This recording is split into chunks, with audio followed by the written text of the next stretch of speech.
Hi everyone. I have a question. As I was testing my engine, everything runs, just checking the drivetrain out, making sure I jacked up the rear end and whatnot, watched the rear wheels spin. Then I noticed that my wheels, they were sort of spinning a little bit. It looks like off center a little bit. So then I thought back, I'm like, oh, did I buy wheel spacers that were hub centric? As I'm learning these new things that I never knew about before, or lug centric.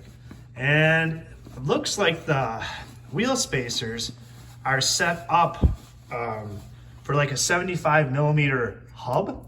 So I looked at those and those seem to be what everyone else says they have. They're 1-inch spacers on the back. Then I decided, I took them off and I looked at the axle hub.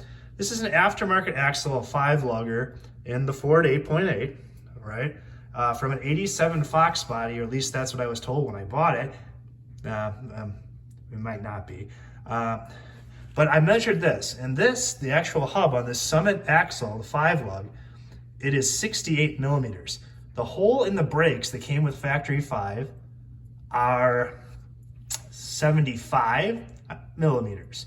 So there's a difference there of about 7 millimeters, and there's this gap. So right now, basically, this brake is lug centered.